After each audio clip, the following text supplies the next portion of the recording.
Welcome everyone. This is going to be a fun workshop. We're going to break this into different pieces. We're first going to provide you with some information from some recent studies, some background information to make sure everybody's on the same playing field. You understand the background and the utilization of pharmacies on an everyday basis. Then we're going to have a panel that's going to come up, and these are our real subject matter experts in terms of working with pharmacies on a state and local level. So we're going to ask them a couple of questions, sort of interview style, and get the juices flowing on the information. By the time the session is over, we have 3 learning objectives for you. One is that you're able to really understand why building and sustaining partnerships between public health and pharmacies can provide value. 2, 3 steps that you can take to initiate or strengthen these partnerships. And 3, looking at how the partnerships with pharmacies and public health can enhance a response. But there's a 4th objective that I have for you, and that is to get your wheels turning about how pharmacies and pharmacists, as part of a whole community response, can really become partners with your public health department, not only for preparedness, but for a wide variety of issues. I think you're going to find in hearing the panelists up here now and the next set of panelists that inside each one of them beats a public health heart. Our first speaker is Gillian SteelFisher, followed from the Harvard Opinion Research Program, Harvard School of Public Health.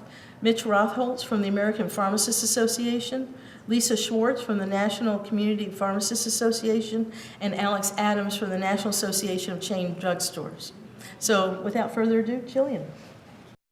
What I'm hoping to do is actually bring that voice of pharmacists right to you. I'm going to share a little bit of data. We did this study to try to understand what their perspective is and what they think, and try to use that input and try to build partnerships here. There are kind of 4 key research questions that I'm going to highlight for you today. First, what do pharmacists think of this idea overall? Second, will they participate? Third, what concerns they might have that might prevent them from participating? And fourth, do they have relevant experience that would, with public health partners, that might impact participation? So, we did this poll. It was both in mail and online. We did it just about a year ago, from the end of February to the end of April in 2012. And in the end, we have almost 1,100 pharmacists from across the country. These are pharmacists who work in community settings or retail settings. And just to give you a sense, like, these are really frontline pharmacists. Now, what we did is we did a poll in which we basically described a basic description of a pandemic influenza. We described this alternative delivery effort where the government would be distributing antivirals through retail pharmacies, and then we basically asked their opinion. Pretty straightforward. So let's share with you the results. Okay, let me show you this first result, and I think this slide really tells a great story and makes it quite clear. What do pharmacists think of this idea overall? Well, they basically think it's a good idea. I have 85% of them saying it's a good idea for the government to distribute antivirals through pharmacies in this way. We also wanted to ask about pharmacists' views on the impact of an initiative like this and what it would do for them and their relationships. And I think as we talk about building partnerships today, this data really comes to the fore. So 96% of the pharmacists thought it would really enhance the role of pharmacists during public health emergencies to be brought in this kind of partnership. We also see, in terms of building partnerships with local public health departments and state public health departments, we have more than 3/4 agreeing that having this kind of distribution through pharmacies would enhance their relationship with those agencies. We asked pharmacists about their contact with state and local health departments. That is, in the past year, have they had any experience working with public health? And what we found is, I feel like sort of this bottom number is actually the key. 68% that said they had no contact whatsoever. None. So overall, there's relatively high acceptability among pharmacists of being involved in pandemic planning and response. They're supportive of the effort overall, they're willing to participate personally, and they believe that the partnership would strengthen their public health role. So they want to be involved and engaged in this. The important possible barriers to participation that we want to highlight for the moment are problems with antiviral supply that we can address and insufficient protection for family and self. And we want to think about that going forward. And then finally, there's a real opportunity to build relationships with public health partners, and that's where we're going to go today. a lot of pharmacists are doing disease state management activities, and think about how you can tie those activities with immunizations and other management programs. And so I use this slide to say that we've got patient encounters. One of the key to success of any program is access, making it easy for patients to access needed services. And pharmacy helps provide that access point. Public health is to ensure that patients have access to needed care. And ensure means that you don't have to provide it yourself, you could do it through partnerships. And that's what we're here to talk about today. We appreciate the openness, the collaboration, and the collegiality between public health and pharmacy, and we'd like to see that grow into other areas as well, because again, our focus is improving the health of our communities and our patients. Virtually all pharmacy industry stakeholders have paid a lot more attention to medication adherence, since NEHI estimated that non-adherence costs the health system about $290 billion, an incredible figure. In 2009, the staff at Caterman Sandpoint Pharmacy, and this is in Seattle, reported that they administer over 700 doses of H1N1 vaccine in a day. They estimate administering 70 doses per hour. Concerned parents had a line around the block, 3 blocks. So now I want to show you where independent pharmacies are, because again, I think sometimes they can be hard to find. And really my point is that they're everywhere. This is a map of Kansas showing in red dots locations of independent pharmacies. It's an approximation, the pins are not one-to-one, and blue dots being chain pharmacies. I've left grocery and mass merchants off just for clarity. But you can see in the big, as far as Kansas, the big population centers, Wichita, Topeka, Kansas City, you have chains and independents. But when you look at the smaller towns, the rural, the counties, you're looking at maybe 1 pharmacy per county. So to reach the pharmacies in those counties, it requires a little bit more work. You're going to be reaching out to more people because they're individual store owners, but that's how you reach the people in these rural areas.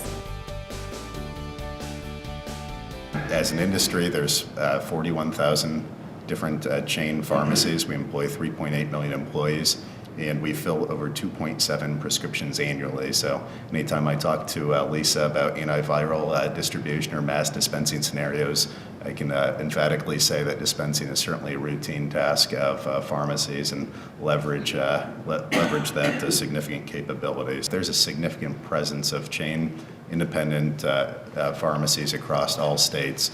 Our economist has done the math, and that nationwide, the average American citizen is 1.37 miles away from the nearest pharmacy.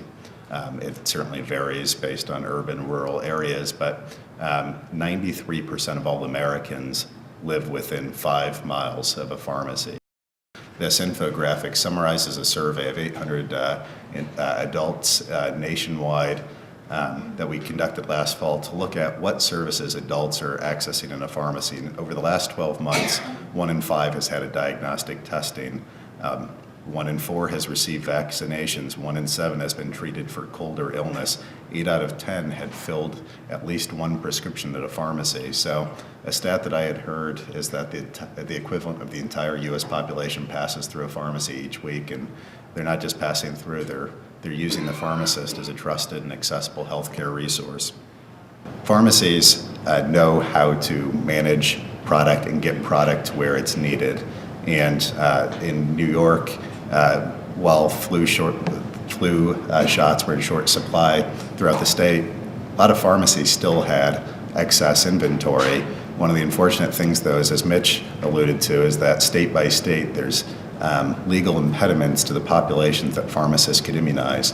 In New York State, pharmacists could only immunize patients 18 and up, and the governor issued an executive order allowing pharmacists to immunize patients under the age of 18. But one of the points that we're trying to make is that pharmacists have a significant role to play if we allow them to. And this was a great needed step, but we really need to think broadly about what role pharmacists can play by engaging them early on, prior to that emergency happening to potentially even stave off that emergency. In Seattle, we've been working with, pardon my voice, it's back from yesterday, but we've worked with pharmacies for a number of years. In fact, we started collaborating with pharmacies around, of all things, a winter storm that hit us in 2006. And our partnership started with, and had nothing to do with medicine. It was all about using pharmacies as community hubs to provide critical safety information to the public regarding the hazards of carbon monoxide poisoning, which was our greatest threat at that point. Most of the county out of power, very, very cold. We had 9 deaths. And so pharmacies helped serve as a communications point and education point to our public. So that just sort of gives you some history about what pharmacists and pharmacies can do during a public health response. But we've been working and planning with pharmacies. We conducted 2 pharmacy summits, one in 2010, I believe, and 2011. Lisa and her folks came out. We had folks from around the state, big chains come from the Midwest. And we really wanted to explore what could we do with pharmacies to support a public health response. The pharmacies are deeply seated within the community. They are a reliable resource, and in a population such as ours, we're a Tier 1 city, 2.9 million people within the small demographic. You add our county, that's 5.8 million people, and then within the state of Illinois, 2/3 of the population actually touch the city of Chicago. So it made a logical choice for us to move forward in that direction. RX Response is a coalition of the trade associations that make up the pharmaceutical supply system. So NCPA and NECDS, Alex and Lisa, are very active members, but also pharmaceutical manufacturers and distributors are also represented in RX Response. We're a coalition that shares information during peacetime, but also during times of disaster to help facilitate making sure that the flow of pharmaceuticals is maintained and enhanced in areas where it's needed. But specifically what I'd like to talk about for this audience in particular is the Emergency Prescription Assistance Program. That's a federal program that will pay for prescriptions and durable medical equipment for people who've been affected by a disaster who don't have insurance. It's a Stafford Act program, it's managed by HHS, and it's a very powerful tool. It was activated in Hurricane Sandy for both New York and New Jersey. In New Jersey on the 4th of November and in New York on the 6th of November. The claims through December 12th, so a little over 5 weeks, there were over 5,000 claims for paid claims for prescriptions, totaling about $800,000. And that serviced over 2,000 patients in those 2 states, a total of about 12 counties. Residents that were eligible for the program. There's a lot of strengths in utilizing normal business processes. One of the big after actions in regards to H1N1 that all of you saw was that, wow, these inventory systems that we've had sitting on the shelf, if I don't use it every day, it's not a useful tool for me during the crisis. During Sandy, the really valuable thing about the Emergency Prescription Assistance Program is it's just like filling a regular prescription for the pharmacist. So something like EPAP would be very useful in a pandemic because not only could we utilize a program like this for people who are uninsured, but a very simple modification of the program would be able to cover the copay for people who are underinsured, which is a huge problem during H1N1 and even during seasonal flu. So let me give you a little history prior to H1N1. In late 2008, early 2009, we were doing a gap analysis on our pandemic influenza plan and trying to figure out, how we could improve it. And in doing that gap analysis, we quickly realized that we just weren't going to be able to move vaccine at the rates that we really wanted to. And we immediately started looking at the idea of utilizing pharmacies. And once H1N1 quickly evolved, pharmacies were everywhere, and our idea was to extend the reach, to give them the capabilities to do this dispensing much more quickly than we could. We have, now we have 7 healthcare centers. We had a vendor, we had several pods, but we still couldn't reach the population we really wanted to. So that's kind of how our relationship with pharmacists started out.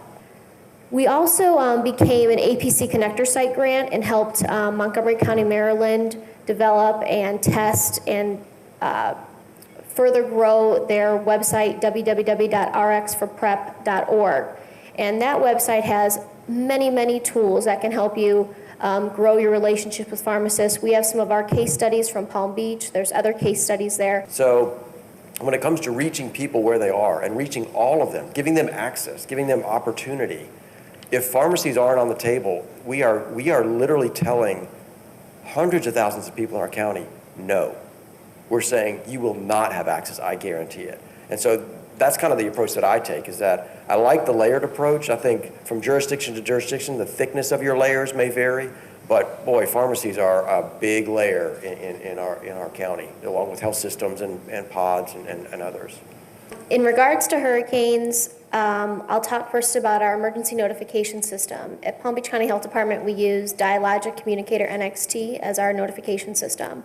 And all of our chain drugstore pharmacies, independent pharmacies, hospital pharmacists are all loaded into that emergency notification system. So in the event that we know something's coming or something comes, quickly, we can call them all down via fax, email, phone, however we decide, depending on the event, and let them know, what our status is, what we're looking for from them.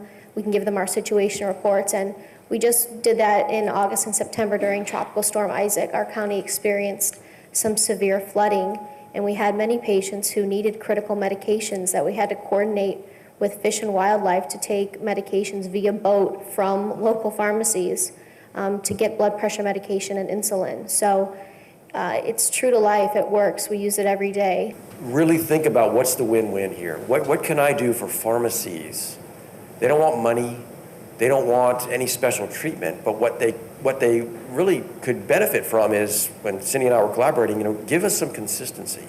Don't give me 35 different local ways of doing business during a dispensing operation. If you can give me some consistency in your planning, show me your plans, trust me to look at your restricted plans. They're not for public access. Bring me into that and establish some consistency. That's enough to get me as a pharmacist to the table. And so that's just my advice to you, is really look for the win-win. I would also very strongly encourage you to very much look at the State Pharmacy Association, and most especially the State Board of Pharmacy. State Board of Pharmacy is the one who holds holds the license for that pharmacist, is the regulatory authority. And if you rely too much on emergency orders where things are going to change very quickly, that's not going to be something that is going to be easily adaptable for pharmacists. I think this is probably beneficial for everybody. The city of Chicago is the third largest jurisdiction in the United States. However, when we sat down with the private partners, we didn't go in there as, this is the city of Chicago and we want to get into business with you. Our state partners were there with us. And it was, we're coming as a unified voice, as this is what the state of Illinois is looking at. Now, granted, there'll be MOU nuances between jurisdictions and the state and whatnot, but the value added was we brought the entourage to the table so that Walgreens got a better flavor of what we were all looking at. I've had lots of conversations with Jason, and I think the key takeaway from what we saw, my immunizations program was the earliest adopter I've ever seen on anything, and our medical team saw the value very early on. So we have an excellent example, I'll give it now, but it's also a great lead-in on the value of the pharmacy participation. Everyone does mass vaccination clinics annually for seasonal flu. So the city of Chicago is no different than anybody else, and we have a standard uptake. You can already pre-predict that 11% of your population is going to go and get the flu shot, and you know that statically. But we took a period of time, a single week, and we compared it between pre-partnership and post-partnership relationships. So in 2011, that 1 week of choice was a 3,500 client service period of time. The next year, it was just over 16,000. So if you're looking at an exponential growth of uptake, and I come from operations and my value is seeing the med in the client, it's a win-win. We recognize that pharmacies have access to the public. They have proximity. Many times people will go to a pharmacy before they go to a doctor, before they go to a clinic. And so the ability for pharmacists to detect something that's emerging in the community is quite an ability. couple of quotes that came from the research that I did with the pharmacy executives that I thought were particularly important to share with you. Although I asked them questions about their willingness to partner with public health in dispensing antivirals, I never asked them about their role as community stakeholder. So these comments were brought up by them, unprovoked by me. So one pharmacy executive says, in terms of responding to an emergency in a community, I think that's what pharmacists are supposed to do, help their neighbors. A pharmacy isn't a business that just operates in a community, but it's a business that's a part of a community. I feel that we are morally and ethically bound to assist during a pandemic like this, and I think it would be a benefit to our community if we were to participate. So those feelings of community stakeholder should give public health some assurance that there's a place where we can meet in terms of our common desire to help the community during an emergency.